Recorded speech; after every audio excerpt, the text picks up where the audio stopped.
আসসালামু আলাইকুম প্রিয় শিক্ষার্থীরা, আজকে আমি আপনাদের সামনে আলোচনা করব এইচএসসি ফাইন্যান্স ফার্স্ট পেপার। অতি গুরুত্বপূর্ণ একটা চ্যাপ্টার, মূলধন বাজেটিং। প্রত্যেক বছর আমাদের এখান থেকে কিন্তু প্রশ্ন এসে থাকে। সর্বনিম্ন 10 মার্ক, কোনো কোনো বছর 20 মার্কেরও প্রশ্ন এসে থাকে। তো এই অধ্যায়ে আমাদের অনেকগুলো নিয়ম রয়েছে।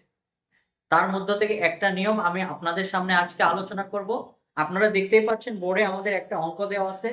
প্রথমে এই অঙ্কটা করব, তারপরে এই অঙ্ক কোন নিয়মে দেওয়া আছে সেই অনুযায়ী আমরা বেসিক আলোচনা সহ সমাধান করব। তো আসুন আমরা অঙ্কটা করে নিচ্ছি। একটি প্রকল্পের প্রাথমিক বিনিয়োগ 50,000 টাকা এবং আগামী 5 বছর প্রতি বছর নগদ আন্তঃপ্রবাহ হবে 15,000 টাকা। প্রকল্পটি পরিশোধকাল সময় নির্ণয় করে। এটাই হচ্ছে আমাদের প্রশ্ন। পরিশোধকাল সময় নির্ণয় করে। নগদ আন্তঃপ্রবাহ একটি দেওয়া আছে, প্রাথমিক বিনিয়োগ দেওয়া আছে 50,000 টাকা, সময়টা হচ্ছে 5 বছরের জন্য। শিক্ষার্থী বন্ধুরা, আমরা জানি পরিশোধকাল সময় নির্ণয় করার সূত্র আছে দুইটা। যদি একটি নগদ আন্তঃপ্রবাহ দেওয়া থাকে তাহলে সূত্র হবে পিবিপি সমান এনসিও ভাগ এনসিপি। এটা যদি নগদ প্রবাহ কি থাকে, একটা দেওয়া থাকে। আর যদি নগদ প্রবাহ একাধিক দেওয়া থাকে তাহলে পিভিপি সূত্র কি হবে? এ প্লাস এনসিও ভাগ সি ভাগ ডি। এখন আমরা আমাদের প্রশ্নে এখানে যে মানটা দেওয়া আছে আমরা কিন্তু সেই অনুযায়ী এই সূত্রটা অ্যাপ্লাই করে অঙ্কটা সমাধান করব। তো আমরা যেহেতু এই অঙ্কটা এখানে দেওয়া আছে, আমরা এই সূত্রটা এখান থেকে নিচ্ছি। এটার ক্লাসটা আমরা পরবর্তী ভিডিওতে আবার দেখাবো, জাস্ট আপনাদের একটু পরিচয় করে দিলাম। তো এখানে আমরা এক নম্বর সূত্র, এই যে এখানে দেওয়া আছে যেটা, সেটা আমরা এখানে অবশিষ্ট রেখে দিচ্ছি। তো এখানে আমরা শুরু করব।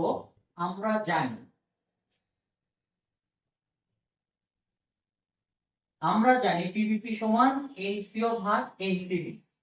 এখন কথা হচ্ছে যে আমাদের এখানে পরিশোধকাল সময়কে সংক্ষেপে আমরা যে পিভিপি লিখলাম, তাহলে এই পিভিপি ফুল মিনিংটা কি হতে পারে, বা এনসিওর ফুল মিনিংটা কি হতে পারে, বা এনসিপি এখানে যে মানটা দেওয়া আছে এর ফুল মিনিং কি, বা এই মানটা এখানে কোথায় দেওয়া আছে, আমরা সেই কনসেপ্টটা আগে ক্লিয়ার করে দিচ্ছি। তো এখানে আমরা প্রথমে দেখাবো পিভিপি মানে কি। Pay back period, pay back period, এটাকে বলা হচ্ছে পিভিপি। বাংলায় বলা হচ্ছে পরিশোধকাল সময়। পরিশোধকাল সময়, এটাকে আমরা সংক্ষেপে পিভিপি লিখেছি। এরপর এখানে দেখা যাচ্ছে এনসিও। এনসিও মানে কি বোঝানো হচ্ছে? NEET cash outlay. এটার বাংলা অর্থ হচ্ছে প্রাথমিক বিনিয়োগ।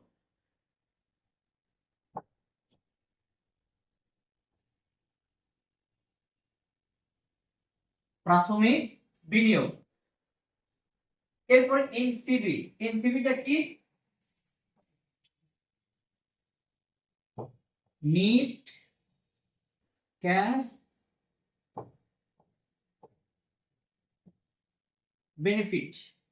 নিট ক্যাশ বেনিফিট, এটার বাংলা অর্থ হচ্ছে আন্ত নগদ প্রবাহ। তাহলে শিক্ষার্থীরা আপনারা স্পষ্টভাবে দেখতে পাচ্ছেন নগদ আন্তঃপ্রবাহ বলতে এই যে আমাদের নগদ আন্তঃপ্রবাহ দেওয়া আছে 15,000 টাকা, এটা হচ্ছে এনসিবি। আর প্রাথমিক বিনিয়োগ তো আমরা দেখতেই পাচ্ছি, প্রাথমিক বিনিয়োগ এনসিওর মানটা এই যে প্রাথমিক বিনিয়োগ 50,000 টাকা।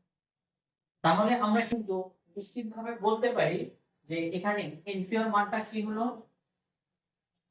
এনসিওর মানটা কি হলো তাহলে? এনসিওর মানটা হলো 50,000।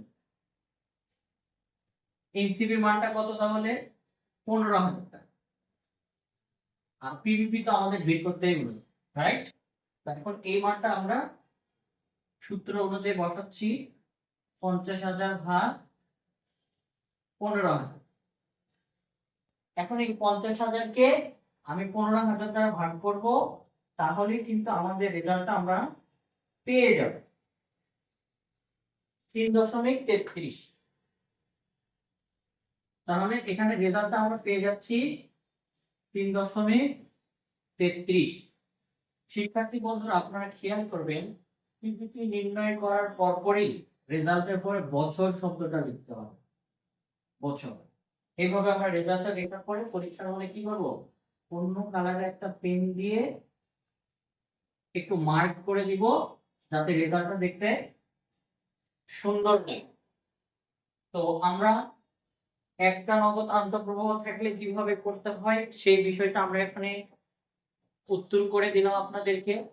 তো নগদ আন্তঃপ্রবাহ যদি একাধিকবার দেওয়া থাকে সেটা আমরা কিভাবে করব, এটা আমরা নেক্সট ভিডিওতে দেখাবো। পরবর্তী ভিডিও দেখার আমন্ত্রণ জানিয়ে আজকের ক্লাসটা এখানেই শেষ করছি। সবাই ভালো থাকবেন, সুস্থ থাকবেন। মেধা আপনার, বিকশিত করার দায়িত্ব আমাদের। আল্লাহ হাফেজ।